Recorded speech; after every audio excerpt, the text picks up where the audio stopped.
History happened everywhere. A random country and a random time with a topic pulled from the hat. Then a week for one of us to dive into the internet to find out all that we can. Welcome to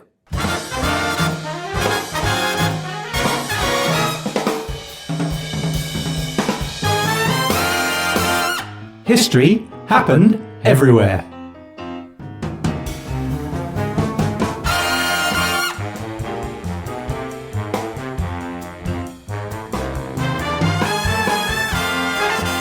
Hi, I'm Peter, this is Ryan. Hello. And welcome to History Happened Everywhere. So Ryan, it's been your turn to do the research. How did you find it this week? I've had a lovely time bronzing myself on beaches. Very nice. I am internet jealous.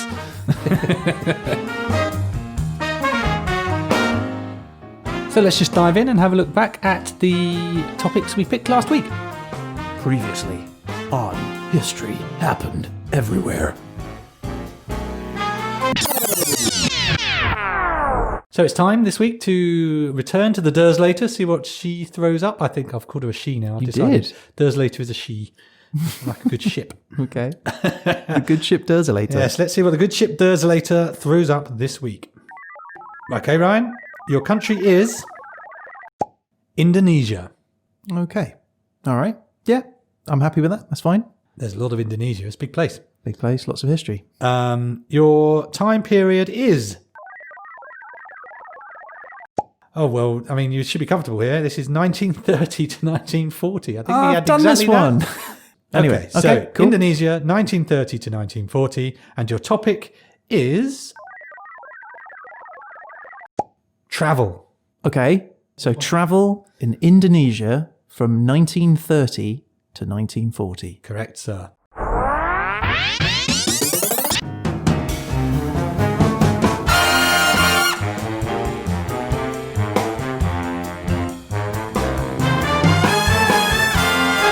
Okay, Ryan, what have you got for me? What have I got for you? Let's start at the very beginning. Indonesia, known as the Republic of Indonesia. I'm always surprised by how many of these podcasts we do where all the countries that we know actually have these much grander titles. Yeah, I think it's quite common, isn't it? It's the Kingdom of or the Republic of. They try and tell you a bit about themselves in the title, whatever. But nobody cares. No one cares. No, it just gets dropped off, doesn't it? Yeah. Anyway, it is a transcontinental country. Ooh. So 2 continents split between the 2. One of only 14 transcontinental countries in the world. Although that's slightly controversial as to some of those, where the line actually lies, because sometimes it's in the water. So it's difficult to know. But yeah, if you look at it, it's split between the Indian and the Pacific Oceans. So if you're looking at a map, Australia. So it's in 2 oceans? Yes. That's amazing. Yeah. Looking at the map, you find Australia. Go up about an inch on the map. It's about there. It's the world's largest island country. Ooh. Yeah, 17,500 plus tropical islands. So do you know how they measure the island? The largest, is it by land mass or number of islands? It is land mass. So, so if you were to bunch all those islands together, that forms the country of Indonesia. All of those different 17,500 plus. Interestingly, put plus on there. Either they just gave up counting, or some disappear and reappear, and it just sort of fluctuates. I don't know why. Little ones are like, I couldn't find a specific number of islands for Indonesia, but there are 17,500 plus. I suppose the question is, when does a rock become an island, I suppose? What's the dividing line? It's like one of those expressions, isn't it? Like, what's the sound of one hand clapping? Anyway, so of those 17,500 islands, you might find Sumatra, you might find Java, you would definitely find Borneo, and you might find New Guinea, and especially Bali. Ah, Bali. I've been to Bali. Have you really? Absolutely lovely country. Wow. These are all really exotic. These are kind of, I think of like 40s movies exotic, like when they're looking for something to indicate adventure across the globe.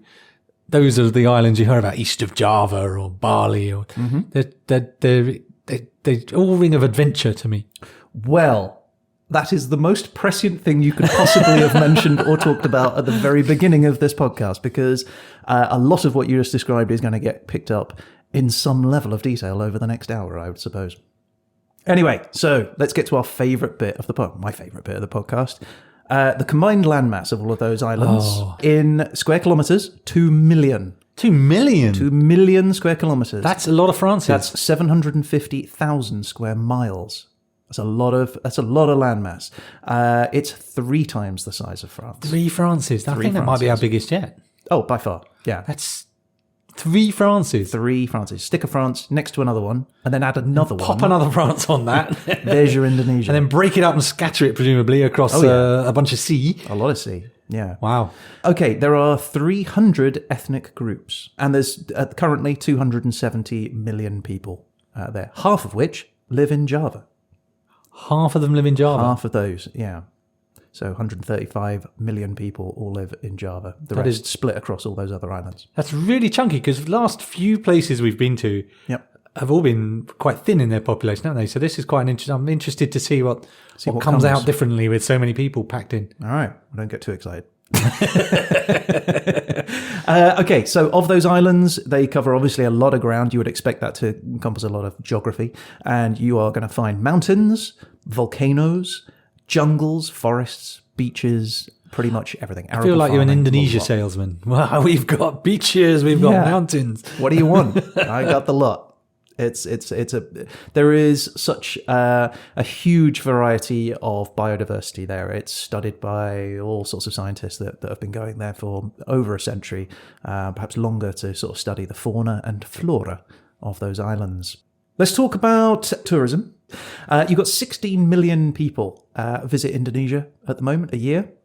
It's a lot of people. China is the largest source of those tourists, followed by Malaysia, Singapore, and Australia. So all people that are sort of, I guess, local, in that local area-ish. Yeah. Worth noting, though, and important for this podcast, is that 40% of that 16 million only visit Bali.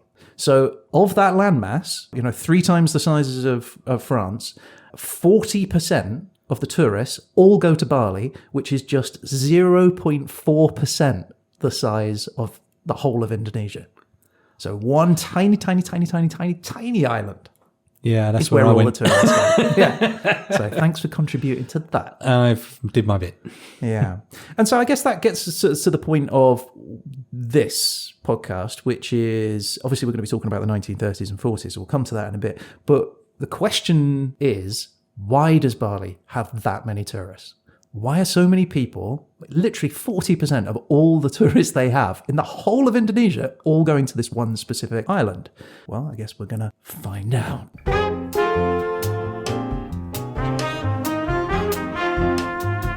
Okay, so we're talking about time and the time period, 1930 to 1940. Pretty key period across the whole world. You might have heard of it. There is, starting of the Second World War. It's just after the First World War, so we're right in that.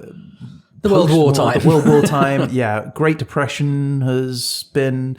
We've talked about this a lot, so I'm not going to go into a great deal of detail about 1930s, 1940s. If you want to find out more, listen to episode 8 of History Happened Everywhere on Guyana.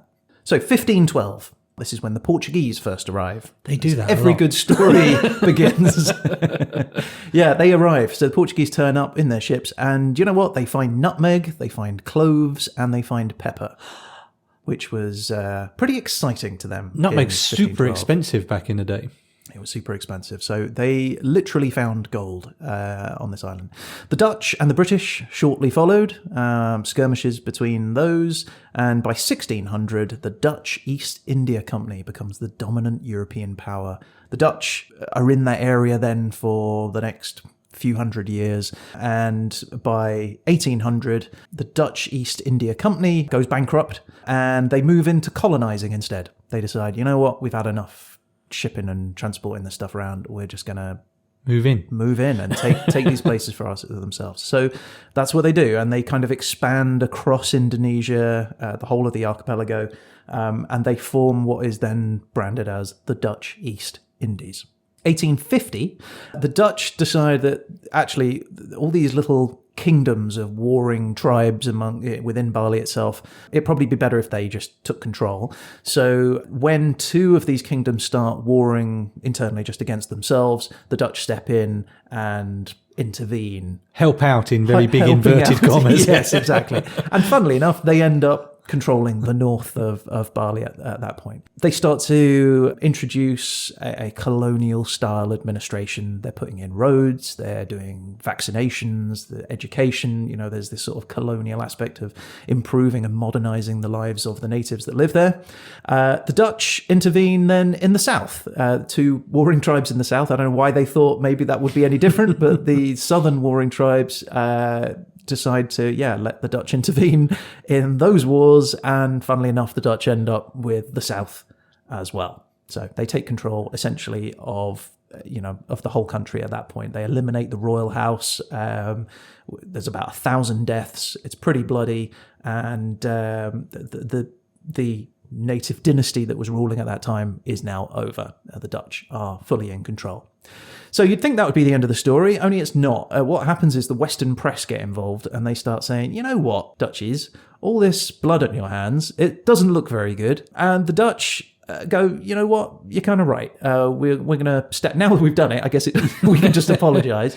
But they put in place what they called an ethical policy, which basically meant that they would become, and in their own words, the student and protector of Balinese culture. So they promise to preserve the culture. Basically, they want to make Bali a living museum of classical culture. Just big glass dome over it and have tourists come and tap on the glass. Yes, whilst at the same time modernising it as well. 1914 starts to be the introduction of visitors to the island. I don't want to say tourists, I want to say visitors. These are people like anthropologists who are invited to come and study the people, the cultures. And by the end of 1914, Bali is essentially open for tourism. And I think the first tourist they had was a Dutch minister.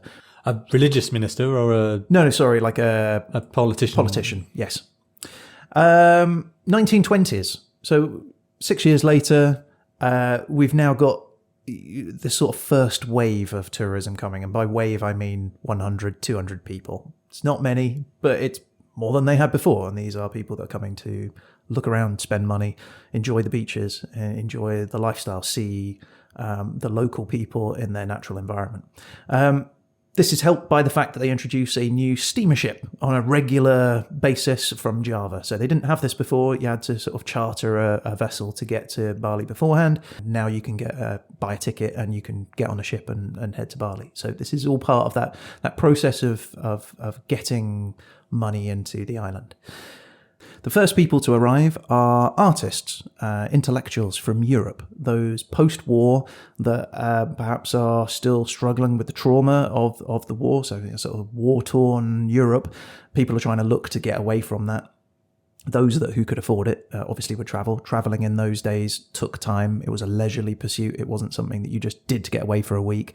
It would take 6 weeks, for example, to travel from America to Bali. So it's a long journey just to get there, let alone then enjoying your time there. You wouldn't stay there for 2 weeks. You'd stay there for a month, if not longer, and then travel home. If not, go and travel other islands around the way. So how many tiny packets of peanuts can you get through in a 6 week period? It's a long time stuck in those chairs with no leg room, I'm telling you.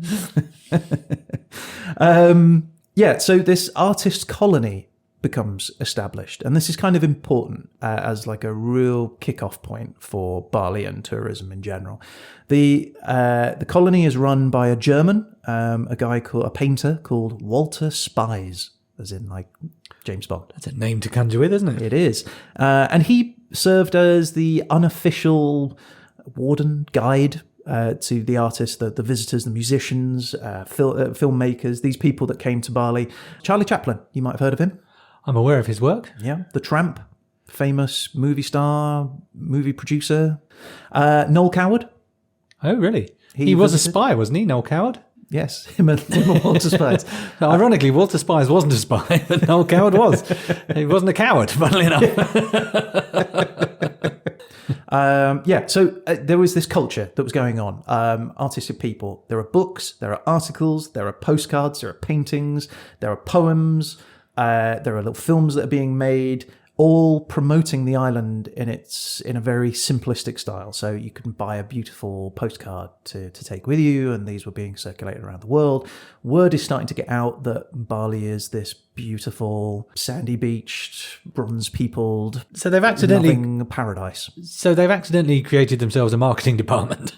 Yeah, in a sense, that's almost exactly what it was. And whether or not that was intentional or not, we don't know. But certainly they were welcoming these people in with open arms. Anyway, you've now got well-paved roads, you've got rolling rice fields, you've got this unspoiled landscape. There's very little colonial agriculture or architecture there. The Dutch pretty much kept out of the way of Bali for some reason.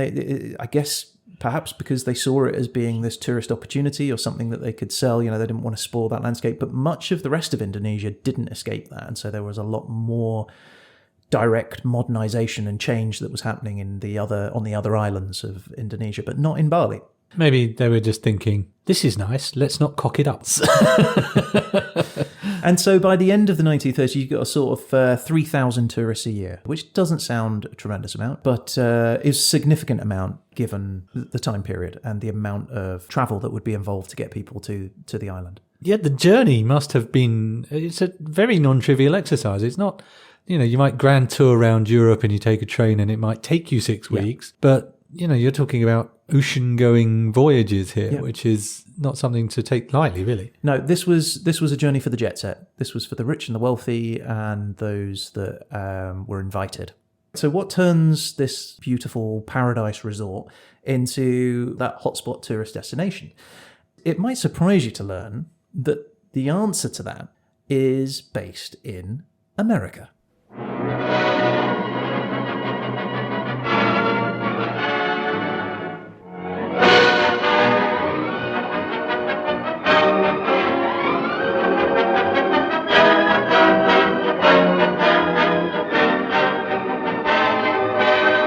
So, America, West Coast, a lovely little town you might have heard of called Hollywood. I know it. Hollywood. Yeah, so Hollywood in the 1930s.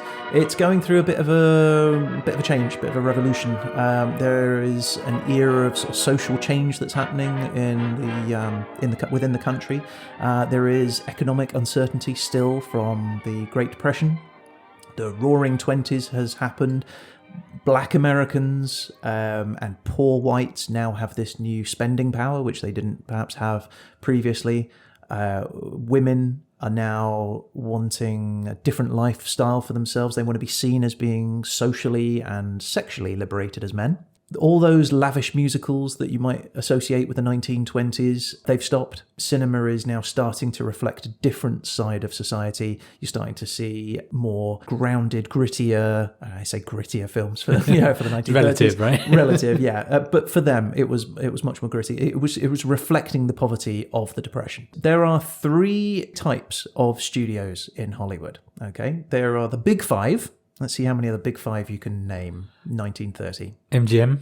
Very good. Metro-Goldwyn-Mayer, yeah. United Artists. No.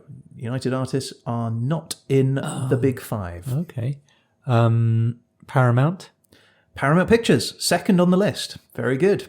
Rank. Rank is not in the list. 20th Century Fox. Correct. Number 3 on the list.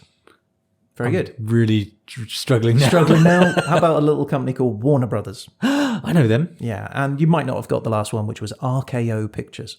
You can with the aerial and yeah, like a was it like an antenna type thing? Yeah, it makes me think of Rocky Horror Picture Show. Yeah. So those are the Big Five: MGM, Paramount, 20th Century Fox, Warner Brothers, and RKO Pictures. Underneath those, you've got sort of like the middle tier of studios, and those studios, you've already mentioned one, United Artists. Any idea on what the other 2 are? I'm going to say Rank again. No, Rank is not on there. Why you've got this Rank obsession? Because it's the guy with the gong. I know. That's all I can think of was opening a film with a gong. I know. I'm stuck in a mind loop. No, I've gone blank. Okay. No, wait. What's the one with Columbia Pictures. Very good. I was holding my arm up in a style of Columbia more, there which for the you audience. definitely know. I definitely know this one more. Still going today. Begins with a U. Universal. Universal Studios. Very good. Those are known as the Little Three. So you had the Big Five and the Little Three. And then you had the non-majors, as they were known. And they were known as the non-majors, but they were more colloquially known as Poverty Row. Poverty Row is a slang term that was used for these small B-movie studios. They were the ones that didn't have a great deal of budget. They were ones that were cranking out loads of little shorter films and sometimes longer films, hand over fist, just trying to make a quick buck on these. Side note, Poverty Row doesn't mean that they were all together in one place. They were spread out. There was one road where they were kind of based around, but actually, it was just a catch-all term for these studios.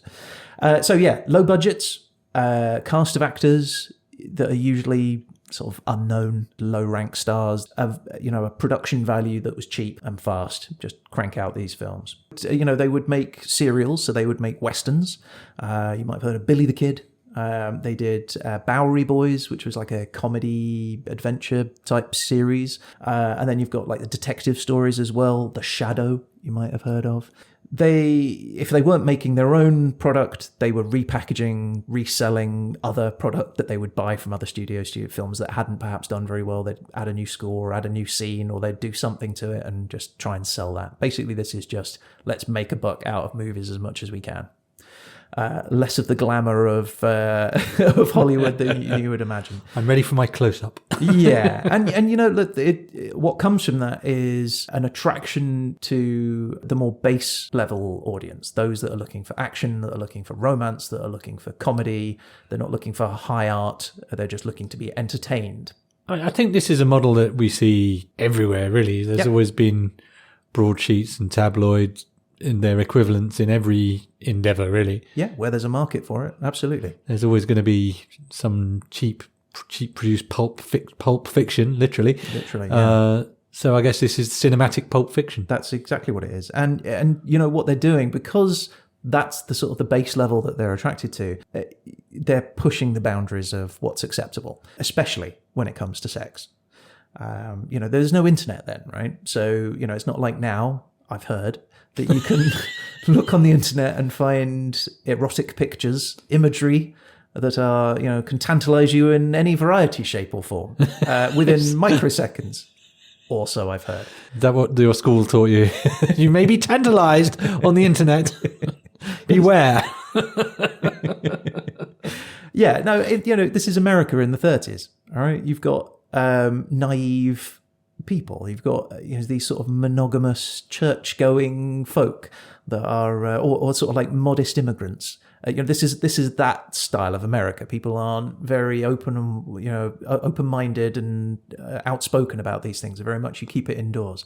But that doesn't mean that they didn't have that same sexual desire, right? It's just locked away. Just you don't talk about it. You just you do it indoors when no one else can see you. You don't think about it. So you just don't have that immediate access to it. And as we know, the less we have of something, the more we want of something. And, and the more delicious it becomes. And so these audiences in the 30s, they're willing to pay that extra little bit to see a little flash of...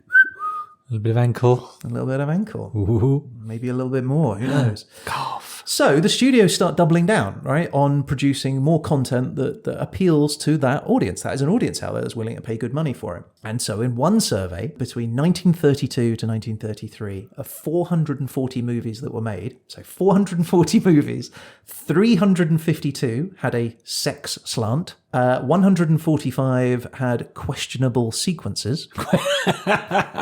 You've got questionable sequences, right? Well, and 44 were just outright perversion. Outright perversion. Good Outright Lord. perversion. I mean, I'd put that on my poster. If I was making a movie, I would have to have declared outright perverse. 1 star. Outright perversion. Well, you know what? That's kind of what they were doing. So this was pushing against the... I want to say rules, but these aren't rules necessarily. These are guidelines that were laid out in a thing called the Hays Code, which was like a film decency guide written by a Jesuit priest. Obviously very in touch with the people, the Hollywood land. Some of the rules, any idea? Anything you want to guess on some of them? I'm going to say no nipples. Well, it doesn't get into specifics, but you know what? I'll give you suggestive nudity. How about that? Any others? No violence. Oh, very good. Brutality. Ridicule of the clergy. Oh, they're my favourite parts. Yeah, but look at that priest. As someone who was in the clergy, you can see him just adding that one on at the end. Oh, yeah. And by the way, yeah, stop ridiculing me. Anyway, so some of the other ones, pointed profanity. Pointed profanity? No pointed profanity. So if you... that feels like profanity that's been awarded points to me. Yeah, no, I think that means that, you can have profanity, but just not deliberate and outright. So, like, I guess if somebody bangs their toe or something, you could say, gosh darn it, rather than you Oh my gosh. It came out of nowhere. Yeah, I'm just going to bleep that. Frankly, my dear, I don't give a Well, that's going to have a lot of bleeping. Right. Yeah, so where do we get to? Suggestive nudity, you got right. Childbirth. No childbirth. That's incredibly specific. Yeah, no childbirth. No brutality. No sedition. Well, quite right too. Yeah, and no ridicule of the clergy. So there you go. Those were the rules that they were playing against at the time. Some of the complaints that were received about movies at the time. Here's some that you might enjoy. The film Morocco. Marlene Dietrich playing a cabaret singer who dresses as a man and kisses a woman. Well, I'm scandalised already. Barbara Stanwyck and Joan Blondell showing off their lingerie in the film Night Nurse. Are you making notes because you want to watch these later?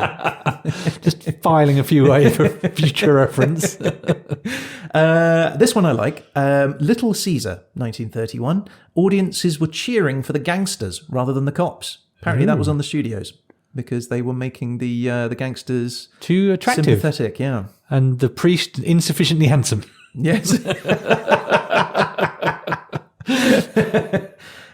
Jean Harlow in Red-Headed Woman in 1932. She undresses and flashes a bit of breast. Sorry, can you repeat the title quickly?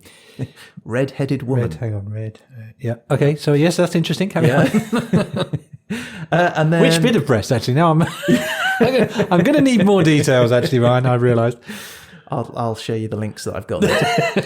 And then you've got 3 films, Our Betters, Sailor's Luck, and Cavalcade. That sounds like sedition all over the place. All in 1933, and all included general homosexuality. General General homosexuality. Yeah, he wasn't a soldier. Is that where you were going before you get there? Men, we will take them on the beaches. So what was happening, because the censors were getting involved at that point, the studios were now starting to have to distribute the films with like alternative scenes, which were costly, having to film new bits or cut stuff out, and then they had a shorter film.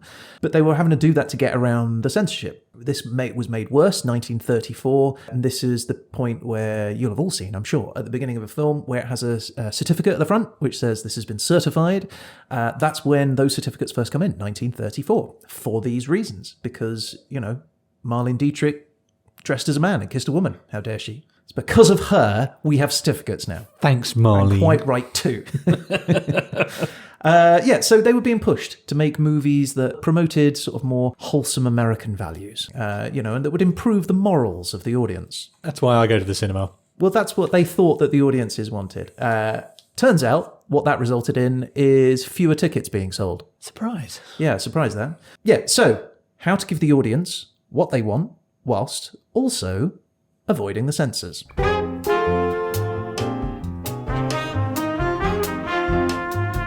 So the answer is to produce cheap, respectable, educational documentaries, but also to have lurid, sexual and melodramatic content at the same time, mixing those two things together.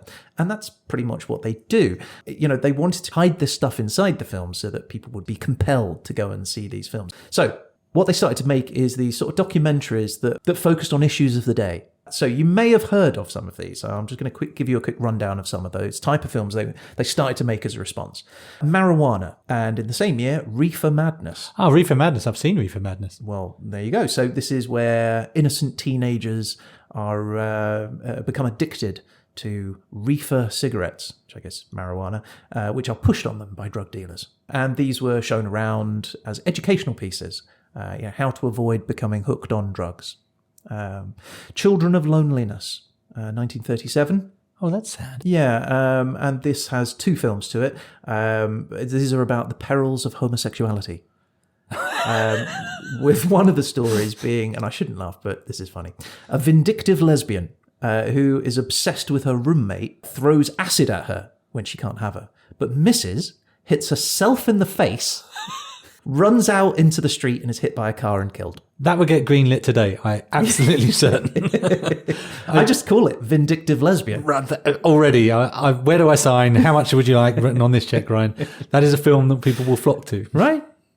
Acid in the face. Anyway, so yeah, it sounds like a horror film, doesn't it? How do you miss and get yourself in the face? That really, I mean, I want to see it now just to understand the logistics of the acid situation. Maybe she did it like in Home Alone, where she puts a bucket on the door and she forgets that she's put the bucket in the door. She walks through the door, the bucket falls on her head. Equal parts horrific and hilarious. Yeah, there you go. Anyway, right, the last of these ones that I'm going to talk about is one called Sex Madness. Because after Reefer Madness, where do you want go? to follow up? It's the sequel, the natural sequel, Sex Madness. 1938, and this focuses on a chorus girl, an actress, wannabe actress, who contracts syphilis from a casting couch encounter. You know, I'll cast you in a film if you have sex with me. Anyway, so she has sex with the director and then has to face the consequences of that when she catches syphilis and her marriage starts to fall apart. The film then includes out-of-wedlock sex, wild sex parties, and lesbianism, apparently. So, I mean, you had me with that last part, but it's interesting how what is essentially a scenario which is quite clearly sexual assault, or certainly power dynamic that is entirely unacceptable today, was... Oh, look, that bloody woman. Look what she did. Yeah, well, that was the thing that got me, actually, is just a reminder that the casting couch is a thing. The Harvey Weinstein thing isn't a modern thing. This has been going back since the very beginning, that sex has been used against the vulnerable. Anyway, so that's Sex Madness. So this is all very cool. These are all the documentaries that are sort of slipping by under the radar and being passed around amongst these little groups in underground little cinemas where projectors are thrown up on inside of, it's in some cases church community halls and things like that, where they would just get a copy of Reefer Madness and all the guys would sit around and watch together. So it was cheap form of entertainment. Audiences loving it. It's an evergreen excuse, though, isn't it? Education. You know, you see, even today, you look at a Channel 5 documentary about someone with various disfigurements. Yeah. And it's, oh no, we're teaching people, but is that it? Or is it just a freak show for today? That's dressed up nicely. Yeah, no, very much so. And so because of the success of this, naturally, they want to make more of these. And so they start to look for material that they can repurpose. And they find that material in somewhat of an unlikely place, the academic world of ethnography. Oh, I feel a National Geographic encounter coming on.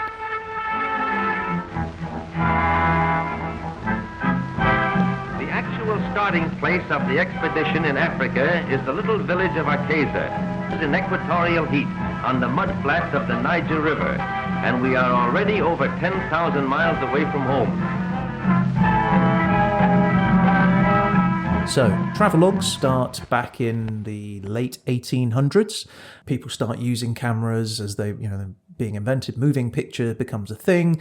You've got these amazing events, exhibitions where you'd go to. They had one where a giant hot air balloon was created, which carried 10 cameras pointing 360 degrees. And then they used that footage that they captured to project on the surround screens at the exhibition. And they'd have visitors come in and sit in a fake hot air balloon basket and watch the journey as if they were really in a hot air balloon. That's amazing. Yeah, totally amazing. The only problem with it was they had to shut it down because the heat generated from the 10 projectors that were sitting directly underneath them, underneath a wicker basket, which could have just burned up like a bonfire. They had to shut it down. It wasn't deemed as being safe. But it's the same principle that is happening now in Disneyland and in theme parks across the world, where you can go to see these 360-degree adventures, where you'll go into a room and they project 360 degrees around you. I think the Risk of Inferno just adds realism to the experience. It would have been amazing, wouldn't it? You'd be like, not only is this exciting, but I could die at any minute, just like a real balloon ride. Yeah, I mean, we are talking 1880, right? This is when this is happening. But the first guy is a guy called John Lawson Stoddard. Sounds similar. So nearly one of us. Yeah, the oddards keep making an appearance through these podcasts. He was an American writer and lecturer, importantly, and he travelled the world in the late 1800s as well. Top hat, travelling around. Are you a lecturer because you travel the world, or do you travel the world because you're a lecturer? I think you want to pay to travel the world, so you lecture to make money to be able to go and travel the world. And at this time, late 1800s, parts of the world are still relatively unexplored, right? There is a lot of world out there that people are heading into with no map. So people, cultures are being discovered, and a lot of these are they're uncovering these new mysterious ways of life, these customs and rituals that were just totally fascinating to the civilized world. So you've got carnivals and freak shows that are acquiring peoples from these places and bringing them to the people of the West directly. You've got books being written about these adventures into these exotic wilds, and the public goes crazy, crackers for this, right? It's totally, I guess the equivalent would be somebody goes to Mars and discovers there's aliens on there, and we would all be fascinated to learn what these aliens are like. If someone had a Martian in a Perspex cube in Trafalgar Square, I would go. Yeah, for sure, right? Yeah. Sorry, I don't know why that's funny. Was it the Perspex cube? I don't know why Perspex. Look, if you haven't planned out how you're going to capture a Martian, then I'm sorry, I can't help you. My plan is a Perspex cube, okay? In my mind, it's like a little Tupperware box that they've caught it, like just captured over the top like you would a spider. We don't know how big aliens are going to be, so I've got Perspex cubes in various sizes. I'm just prepared. Well, it's stackable, isn't it? Exactly. If they're various sizes. Convenient, and they keep your sandwiches fresh in a pinch. Anyway, so Stoddard's lectures, they were more scientific than sort of the freak show, entertainy level. He didn't approve of the crass exhibitionism, as he put it, of the circus sideshows. He would show lantern-lit photos. Put a picture up on the wall, and you go, here I was, and this is what I saw. But by 1904... he is now starting to use film clips, and people are loving it. Moving image. We're actually seeing these indigenous tribes, these people moving around, the dances, the animals. And again, it was academic purposes. You've got anthropologists heading off into Borneo, New Zealand, Hawaii, Fiji, Indochina, the Belgian Congo, as it was then. And they weren't making documentaries in sort of the modern sense where there's like a narrative thread throughout, where there's a point you're trying to make by the end of it. They were literally documentation, a visual record, a detailed, precise record of the events that they were witnessing. Essentially, it was just an objective point of view. They weren't trying to lay anything over it. Obviously, they then edited it a bit later, so there is going to be some sort of element of narrative structure to it because you've got to edit it, maybe putting in a title slide to say what's happening. But nothing to the level that is, trying to manipulate an audience to perceive things in a certain way. So, the technology, the camera itself, allows them to, for the first time, re-watch again and again and again the same event, and so they can learn more about it. You can take a picture, but it doesn't do the same thing. You're actually seeing the movement of it. Different people can study it. They can sell it to third parties, and they can study it. Cameras, movies, film.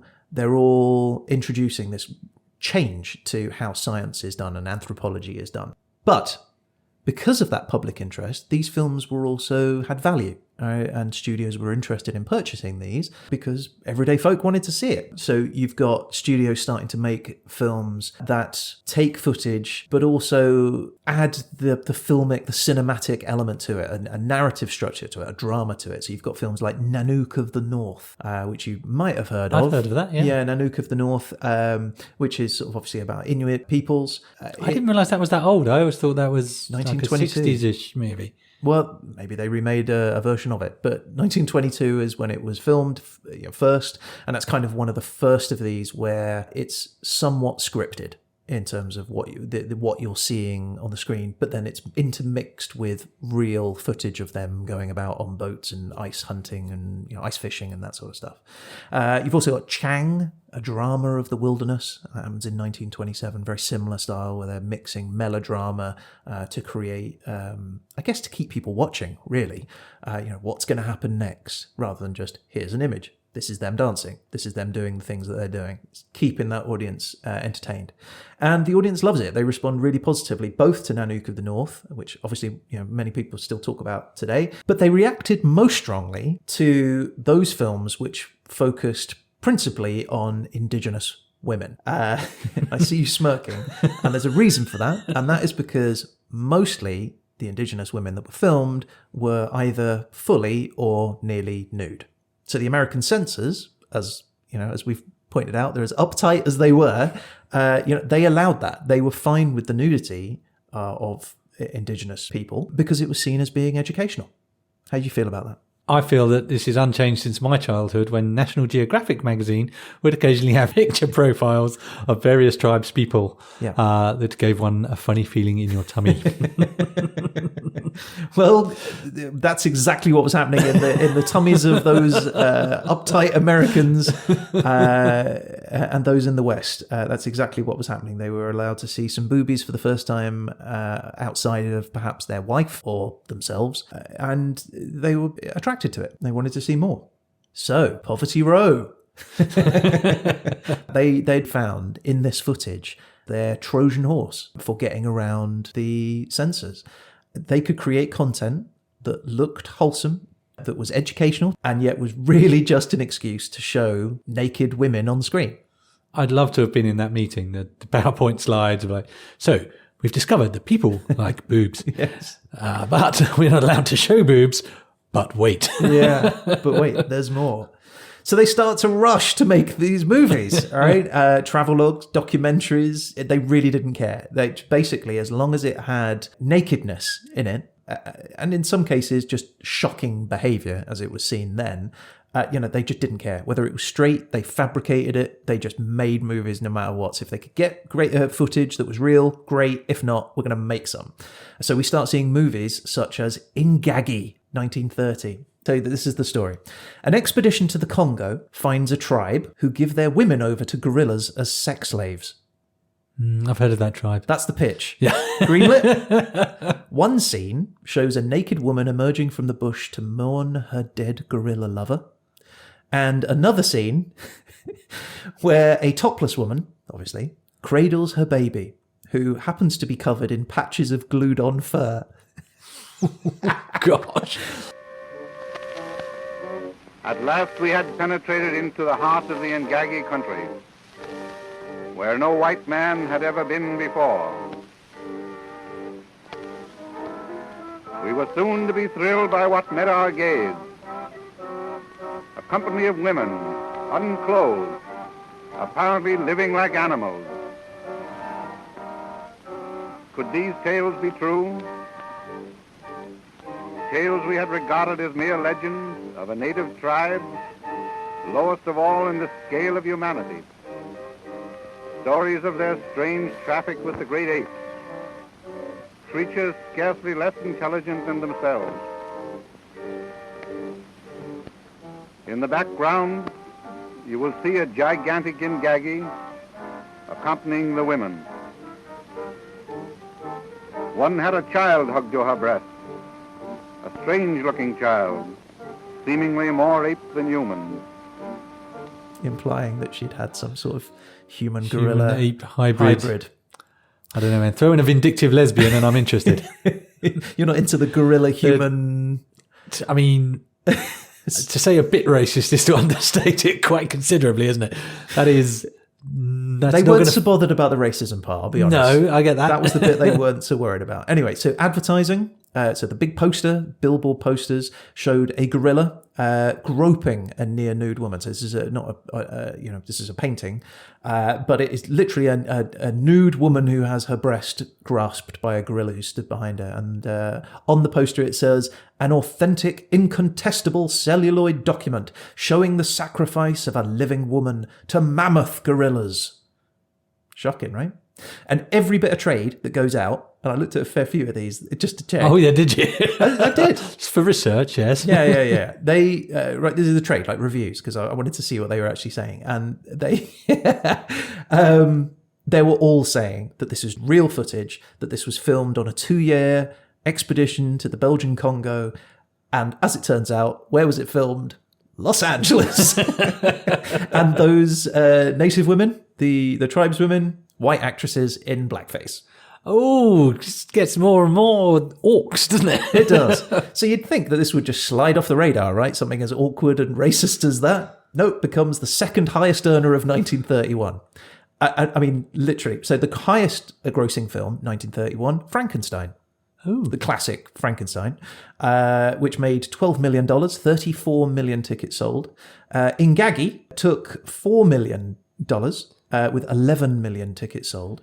Third on the list is Matahari, which made only $900,000 and only sold 2 million tickets. So you can see how many people were going to see Ingagi. It really caught the imagination of people. So here's the thing, right? And I want you to tell me your thoughts on this. Okay, Ingagi, all right? Massive box office success. Second highest grossing film of 1931. 2 years later, another more mainstream film reaches the highest grossing film, 1933, also features a woman and a gorilla in a loving relationship, a certain film called King Kong. I was just going to say, Ingagi 2? Is it time? Is the world ready for Ingagi 2? Ingagi 2, I think, is King Kong. That's my opinion. It's not fact, but I suspect that RKO Pictures saw the success of Ingagi and went, you know what, we're going to make a film. And that film is still relevant today. They only remade it recently, didn't they? What I think is interesting is, Frankenstein. Yes. Heard of, can picture it in my head. Yep. King Kong, heard of it, can picture it in my head. Yeah. And yet Ingagi lost to us in that sort of, in the public consciousness at least. Not enough babies with patches of fur glued on them. Well, I just wonder why did it not endure if it was that big? Because it was massively racist. Yeah, but, so there's plenty of things. Like you don't know it, do you? You don't know the name. Birth of a Nation's much the same, You right? know the name of that, you don't know Ingagi. Ingagi has disappeared. I suspect because 2 years later, King Kong came along. I suppose in your brain, you've only got enough space for one woman meets gorilla. Falls in love. Hey kid, welcome to Mega Mounds Movies. I'm Harry S. Hatenbeta, and I want you to direct one of our pictures. Well, I'm awfully flattered, I must say. Great. So picture this.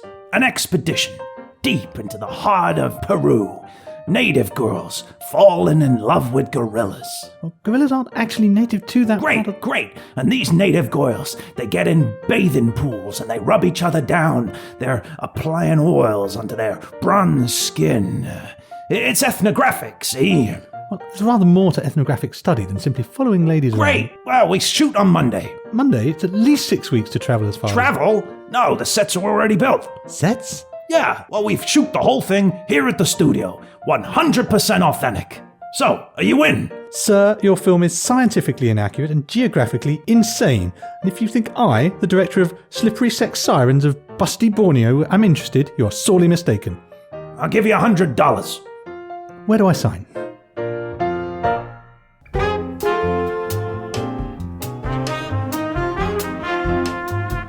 Of all of those locations we've been talking about, there's one that really seems to just stand out, and that place is Bali. Bali is the one they just keep coming back to. They're sending film crew after film crew out to Bali. Now, perhaps that's because, beautiful scenery. They're just filming these absolutely gorgeous sandy beaches and lush jungle and all the stuff that comes with Bali. But also, Bali has an unusual custom, which is that all the native females appear in public from all ages with their breasts exposed. So, with an audience that's looking for tropical fantasy laced with sexual imagery, Poverty Row is like, let's get as much footage as we can from Bali. And so they invest in essentially this decade-long series of films. It's just one after another, which you've got to wonder, what the Balinese thought of all of these gaggles of white men just sort of giggling around the whole time, constantly wheeling out their cameras in front of these women. But can you imagine? It's like, I'm just doing the washing up. Literally. I really don't see what the appeal is here. Ooh, washing up. Ooh, do it again. More, yes. Dry it faster. Oh, dry it, scrub it. Yeah, so it's Bali becomes something of the sexual Eden. That's sort of how it's recognized and represented. So you start seeing Bali exploitation or barley exploitation films start to emerge. I'm sorry, barley exploitation. Barley exploitation. That's terrible. And the first of those is a film called Guna Guna. It begins as, somewhat of a, just a travelogue, explanatory travelogue about where it is and life in Bali and so on. But then it segues into an entirely fictional story, where it's just made up melodrama about this tragic love triangle centered around this beautiful princess. Anyway, it's like nowhere near the depths of Ingagi. There's no gorilla sex involved, but is a huge, heavy focus on the naked flesh. The film opens to just massive success. Like, everybody is just coming to see this film. They're selling so many tickets that eventually the film industry and the press all start to refer to these type of films as Guna Guna epics. The director, in his memoir, said that he was appalled at all the crass ballyhoo which surrounded the distribution of the film. He wrote that from his bed of money, did he? He did. He did also say that he was grateful because it made him as a director. But yeah, he was appalled at the crass ballyhoo. They had, as you would expect, salacious posters. So a Balinese woman with her breasts out on the poster itself. At the premiere, they were selling Guna Guna sundaes. I don't suppose you could imagine 2 scoops. It was exactly 2 scoops of chocolate ice cream. Oh my God. With a cherry on top of each. I don't know what they were trying to do with that. I don't know why I'm even bringing that up. I don't know. Crass exploitation, you said, was it? Yes, exactly. That's precisely what they did. Yeah. And the studios just, they just loved it. The success that they were having, right? This is Poverty Row Studios, right? These are now suddenly making the second highest selling films in Hollywood, right? Amazing. And so they just keep repeating the success, not with other films, with this film as well. They keep recutting it. They make it shorter. They add new dialogue. They add a new scene. They completely change things around. They add a new title. They just constantly reissuing. These are remixes. Guna Guna. Remixes of Guna Guna. It's exactly that. It's a remix, and they're just making more and more money from it. So yeah, as a result, there are loads of different versions of Guna Guna out there. It doesn't seem like there's one version. So is this presumably your audience member saying to his partner, I'm going to the movies again. What are you going to watch? Guna Guna. But haven't you seen that one? Well, it's a different cut. Totally it's different completely cut. different. There's 3 more lines of dialogue that I wasn't aware of before. So I have to see it for completeness sake. Absolutely. Yeah. And do we know what Guna Guna, is it just a made up word or is it? It's not. What do you think it means? I think it means leave us alone. Oh, they're here again. They're back. Pervy white man is what it means.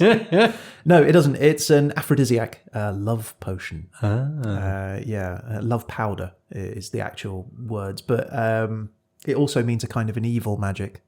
Something that you...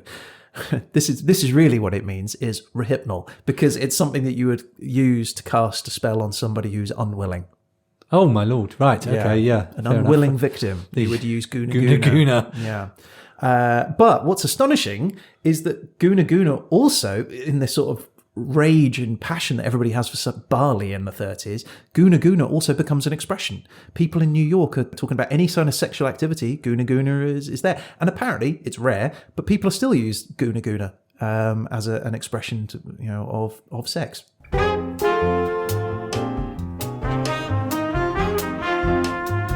Hot on the heels of Guna Guna, perhaps the most notorious film of this period. This film is called Virgins of Bali and was 1932. Sounds educational. Yeah. I mean, it's nude teenagers of Bali.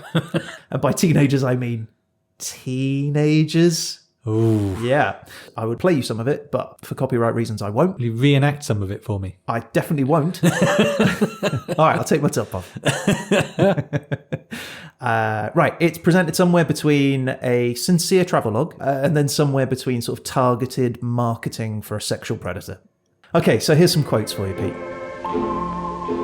The 2 girls bathed their shamelessly nude bronze bodies in the refreshing, though murky waters of the village stream.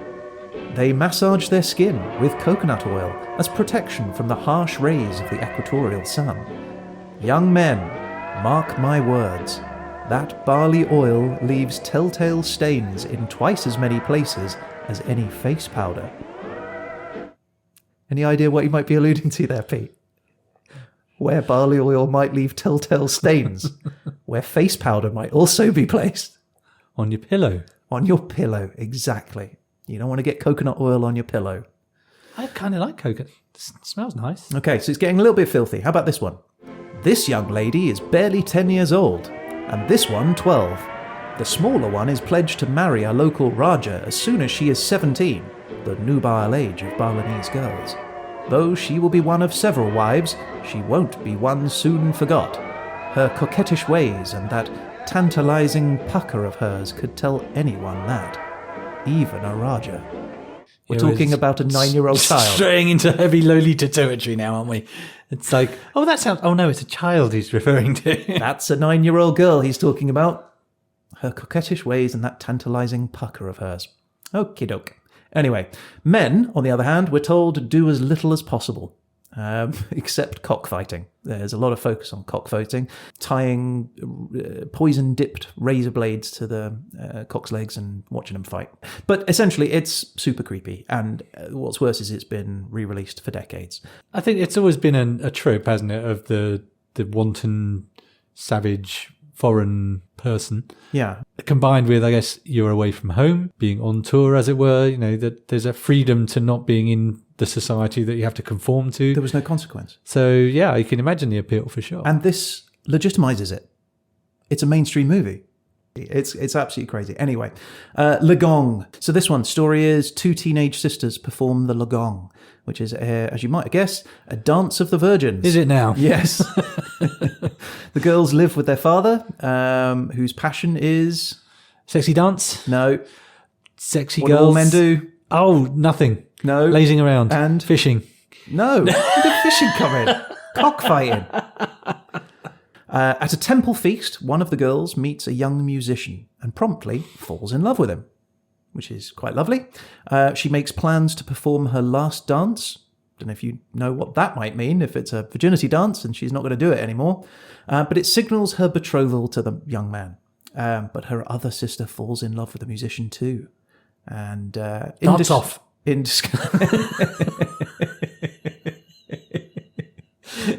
See, you just nailed that film. That's how it should have ended. No, what happens is it's disgrace befalls both women, and that's the end of the film. It opened in New York with adverts with large letters which said, "Nudity without crudity, a film for all audiences." Nice. Also cocks. Fighting. Fighting, yeah. Bali, a Garden of Eden with dozens of Eves. Ooh. That's how it was also marketed. At the time, 1930s, an average ticket price was about 30 cents. So you want to go see a movie, pay your money, and you go. Legong was selling tickets at $5. Wow. That's like going to the movies now and buying a ticket and it costing you around about £100. Ouchie. Yeah. You really needed to go and see Legong. It'd have to give you something you couldn't get elsewhere, wouldn't it? It would. And do you know what? It had an extended run. Most films stayed for sort of 2-3 weeks and then sort of moved off. This was there playing in New York for 10 weeks straight. The New York critics were positive about it. They said that it was exquisitely beautiful, that it had moments that touched the heart and had flaming splendour. Variety, though, on the other hand, who I now have a tremendous amount more time for, they considered it nothing especially refreshing. Follows usual procedure for this type of native stuff. Haughty, but accurate. I would say loads of boobs, 4 stars. That's our it's a Quote. Loads of boobs, 4 stars. Surprise! Hello, love. You called for pest control? I did. Yes, please come in. All right. What seems to be the problem? Oh, we're having a terrible time. I was having a shower just this morning, and a microphone popped over the top of the shower curtain. Microphone, eh? Anything else? Yes, well, I was in the bedroom the other day, and a camera lens came in through the window and pointed right at me. Right. Have you found around the place any little celluloid strips? Well, yes, I have. Yeah, empty film cans? Yes. Yeah, and if you look down here, you see these indentations? Yes. That's tripod marks. Oh, no. Yeah, I'm sorry to say you are severely infested with film crew. Oh, no. Now, tell me, have you got any nubile in the house? But yes, my daughter, she turned 17 last week. Yeah, that's a classic. They absolutely love that stuff. They can't keep away. That's what's brought them in. Well, what do I do? Well, we got a few options. I can lay a trail of fake boobs to try and lead them away from the house. Right. We could get some coffee and donuts, pop some sedatives in there. That will slow them down a bit. But for something this serious, I think we're going to have to call in the censors. Oh, the censors? Yeah, it's simple. We get your house rated a PG, then they can't come in. Well, that just sounds so expensive. Well, if it costs you bother, then there's only one thing you can do. Well, what's that? Well, put some clothes on, love.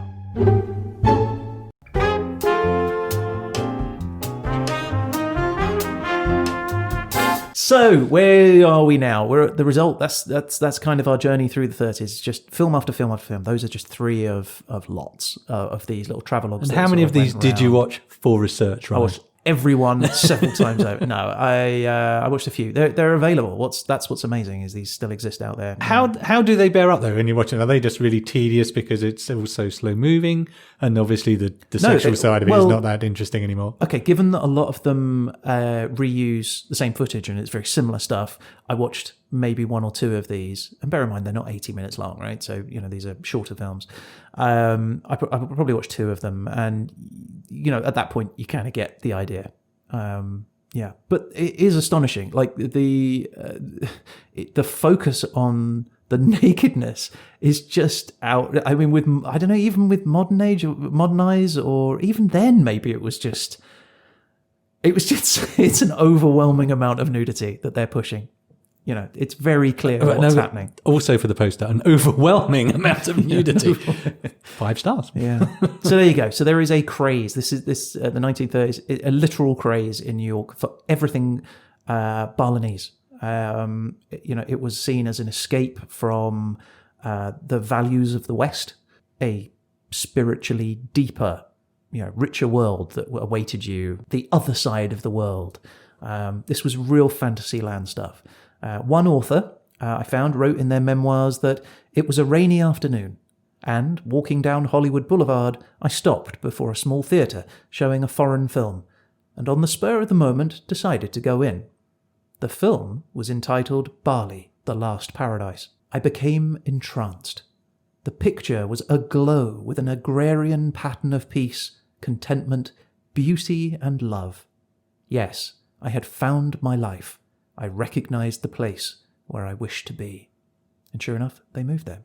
Oh. So, that's the attitude. It was total bliss. That was the place to be. I mean, this must also in part be relative to the pretty thorough misery that's going on in the United States at the time as well. I mean, there's unrelenting grimness at home. Yeah. So this idea of escape must be particularly appealing. Totally appealing. That's exactly it, right? And you've just got the Second World War just about to start. Anyway, so tourism skyrockets. It just becomes the most famous place, on the planet at that time, which post-war is what it becomes again. They lean back into that feel. Well, what made us feel comfortable and safe pre-war?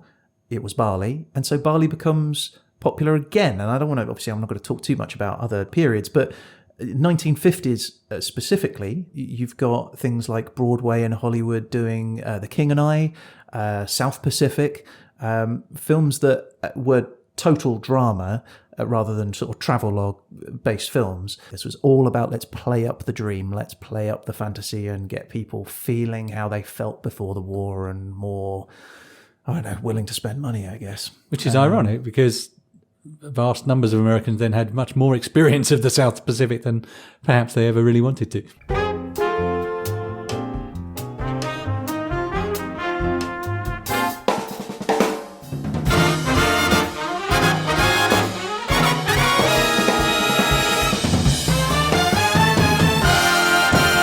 So, Pete, that, my friend, is Indonesia, stroke Bali. Mostly Bali, which is part of Indonesia. Which is part of Indonesia. Qualifies. I'm Exactly. absolutely comfortable with that. 1930 to 1940, and the topic was travel. Travel? No, that was it was a journey. That was I like that you took us. You kind of swept into Hollywood. I'm thinking, where are we going? This is interesting. Where's Bali and all of this? And then brought it home. It was rather well done, I have to say. Thanks, man. And interesting, of course, as you always are. Totally different experience. I had no idea what I was going to get out of that. I thought it was going to be, they introduced buses, and Yeah, you started with the steamboat. I thought that was going to be a highlight, but things got picked up from there with the saucy paved movies. roads. I was like, paved roads, that must mean cars. What kind of cars? And then I thought, well, I think you'd prefer to hear more about the nakedness rather than the cars. Because you know what? Things don't change. You judged exactly correct, sir. It's good. I enjoyed it. So let's see what happens next week. Prepare the desolator. The desolator is active. Okay. She is ready for our randomization. Prime the pump. Please tell me my country. Country is Kiribati. What now? Kiribati. And that's definitely a country. It is. Okay. Kiribati. Kiribati. Oh, well, no, I'm sure there's loads of fascinating things. I mean, I'm starting from a blank page here, so it's going to be fun to find out, isn't it? Okay, what do you want to know next? I really want to know a time period that is, please be quite recent, because it sounds challenging. All right, time period is 1980 to 1985. Yes, I think that's a recovery role. Was that the Vietnam one? It was, wasn't it? It was, yeah. Yeah. Okay, so do you want to know the topic? I do want to know the topic. And your topic is body and mind. Ooh, oh, that's good. That's a new one. We haven't had that. No, so Kiribati, my pen's not working. Okay, so you have got Kiribati, 1980 to 1985, and with a theme of body and mind. Interpret that as you wish and see fit. This is going to be a voyage of discovery for me, I think. This is exciting. I'm looking forward to it, man. I'm just looking forward to find out where Kiribati is. Well, this is I have the advantage that whatever I come up with will probably be news to you. Right? Yeah, no, absolutely. It's unlikely I'm going to know anything about that one. Okay, so that's it for this week. Thank you once again, Ryan, for some excellent and fascinating information. My pleasure. Thank you for joining us, everyone. If you have any feedback, anything you'd like to share with us, you can get hold of us on hhepodcast@gmail.com. We're going to have a lot of the links to some of the footage, not all of it, some of the less controversial stuff. I'll put that onto the website as well. We'll be tweeting. HHE Podcast is the name. Any other social media, follow us along. If you can leave us some comments or a review, we'd be very grateful. Yeah. And just a reminder that we also have our after show podcast, The Verdict, which follows each of our main podcasts, these podcasts, and just gives us a little quality check to ensure that we're telling the right facts and just get our feedback from our mentor and educator, Mr. Paul Dursley. That's right. Okay, that only leaves us to thank you for joining us. We hope you had as good a time as we did. And we will see you next week on...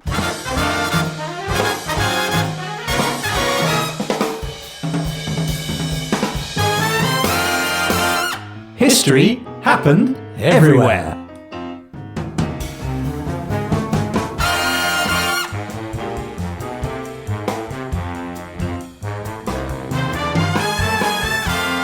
Thanks for listening to History Happened Everywhere. I'm Ryan and he's Pete. And if you want to get in touch with either of us, you can do that through hhepodcast@gmail.com. Or you can use HHE Podcast in any of the usual social media. That's right. And, if you did enjoy the show and you're enjoying it, let's help spread the word, get more people coming, and you can do that by rating and reviewing at your podcast provider.